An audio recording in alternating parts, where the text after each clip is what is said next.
Hey everybody, it's David at Carolina Luthier, and we're here doing part 5 of our video series on the Vega 1925 Tubaphone Conversion neck.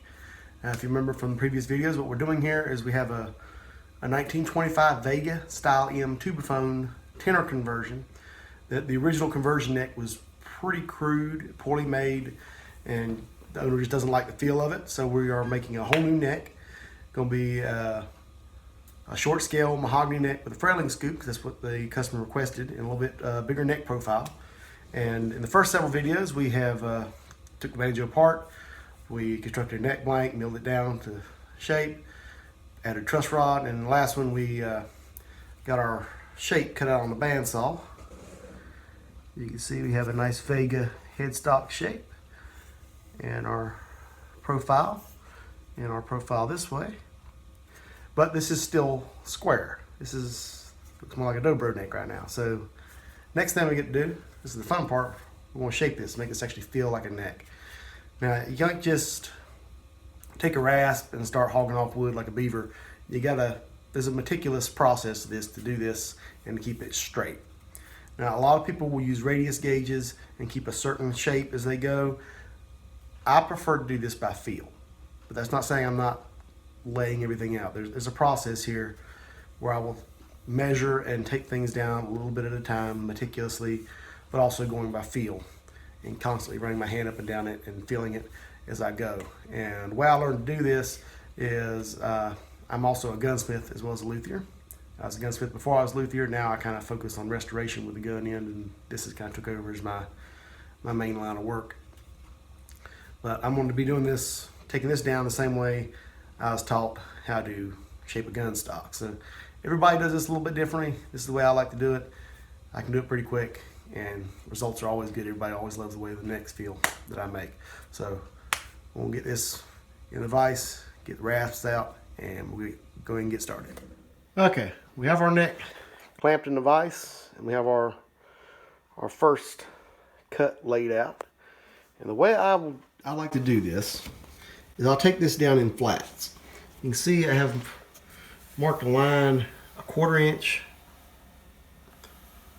from the edge here, and 1/4 inch from the edge here. And I've done the same on this side as well.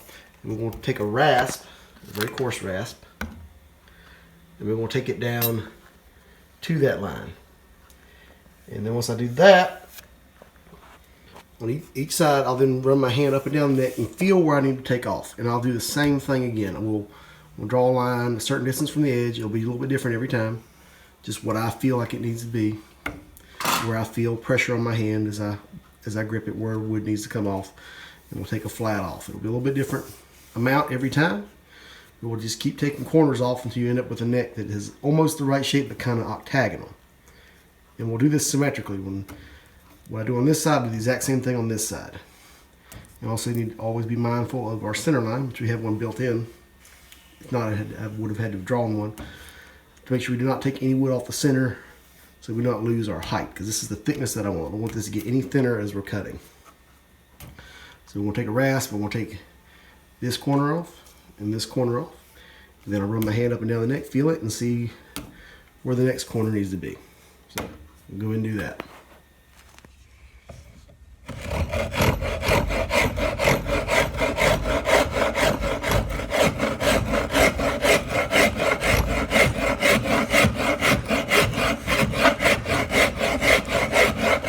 This will go fairly quickly because mahogany is a very fibrous wood in its structure, and this coarse rasp just chews it up really quick. So this will go a lot quicker than you think. Maple would cut smoother, but it would take a lot longer.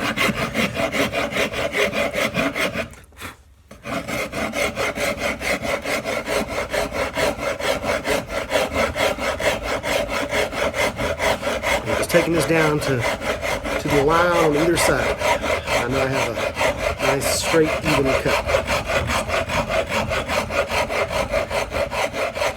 I'm not going to worry about up here at the headstock or at the heel just yet. We'll deal with that once we have the bulk of the neck shaped. So we'll have to use some chisels and some smaller files and just kind of eyeball that. That's a little bit different.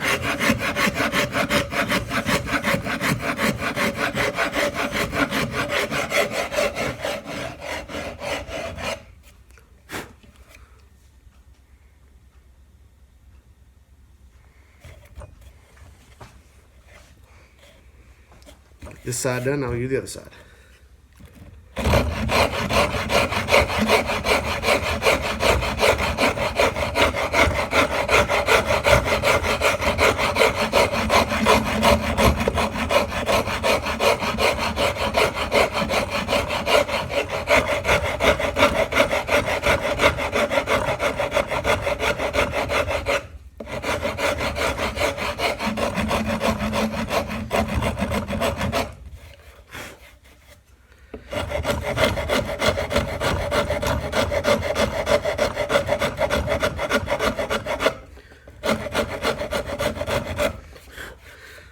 Banjo necks being asymmetrical makes this a little more complicated, but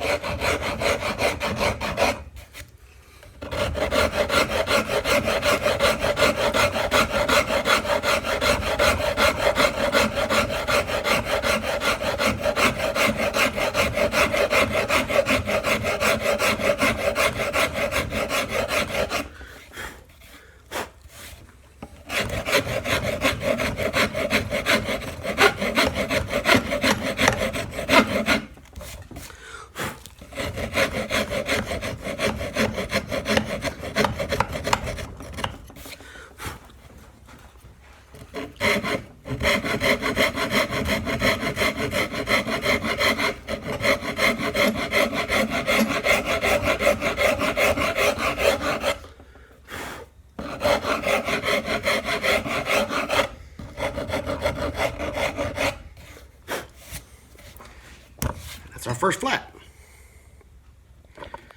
As you can see, it's starting to take a little bit of shape, and we're just going to repeat this process again and again and again until it feels right. So at this point, I'll just kind of run my hand up and down the neck as if I'm playing it, and then we'll feel where I feel pressure, where I need to take off wood next, and we'll lay it out, get our straight edge, and do the same thing. And we're going to do this several times until neck is about where I want it to be. All right, you can see the flats that we took off as we cut this corner. You can also see where I've laid out where my next cut was going to be. I just kind of felt with my hand. I felt pressure right here as I gripped it as if I was playing. So we're going to take this corner off right here. And we're going to do the same on this side. Now we're going to I'm not going to film all of this because this is going to take all day. But we're going to just keep doing that. Just keep taking off these corners to end up with kind of an octagonal neck that feels right. And that's just, I think that only comes from playing to know what feels right. So, okay, now we've taken this down.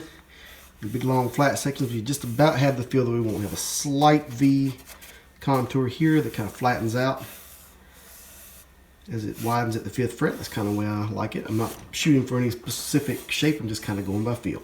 That's usually the way it ends up for me. But you can still feel the ridges. You can probably barely see it. We'll just take it off in flat sections, and it looks like something a beaver chewed out. So the next step we want to have to do, take a slightly softer rasp, does not cut quite as aggressively, and we're going to round this all off. And we're going to be mindful of our center line here so that we don't take it down any. We like this thickness, and just still be constantly feeling the neck, feeling for any ridges, any imperfections, and we're just going to take this down to its final shape. We'll kind of do this one side at a time, but we'll kind of go back and forth on both sides, just kind of do this by feel.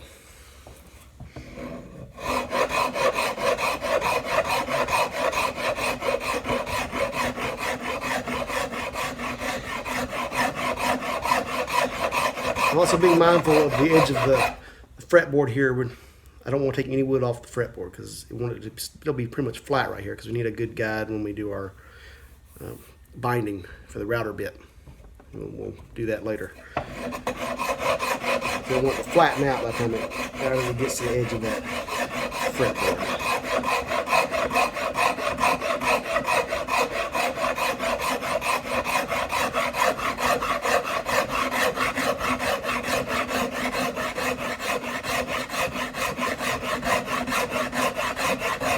Alright, now we got it pretty much shaped where we want it. Feels like a banjo neck. It's a little thicker than I like it, but it's the thickness he wanted it, and it is a good, comfortable shape. We still got to deal with this over here. So, see, I've traced out a template here of a pretty standard heel shape for a Vega, and we're going to take this down. First thing we're going to do is we're going to go outside to the disc sander, and we're going to take these sides down because it tapers inward from the top. So we're going to taper that in on the disc sander, and then we'll come back inside and we'll kind of shape this nose of it here. We'll probably do most of that with a rasp made to get out a chisel and do that. We're also going to get this angle cut at the back. Now, any modern steel string banjo usually has about a 3-degree downward angle. In older banjos that were made for gut or nylon strings will be flat, but in order to get a good, easy playing action without having the strings too close to the top of the head, there's usually a little bit of a backwards angle, and this is especially important on this banjo because it's a dowel stick construction. We have no adjustment to this thing, to the neck angle once it's put together. The only adjustment is actually recut the shape of this heel. So we're going to get the angle of it. We still have to contour it to fit the rim, but we'll get the angle of it cut along with this while we're on the disc sander.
Alright, now we got everything shaped up. We got our heel cut, matches this shape of the old neck. You see it have a nice taper here. Our angle is at our perfect 3-degree backwards angle. Everything's shaped up and about ready to start giving the final touches. We still got to install the dowel and fit this to the rim with drill holes for our tuners. After that, it's pretty much cosmetic details. Sanding, got to add binding, and all of our inlays. Of course, our nut and our truss rod cover. But we're getting close to the end on this thing, so make sure you subscribe so you don't miss none of that. I'll see you next time.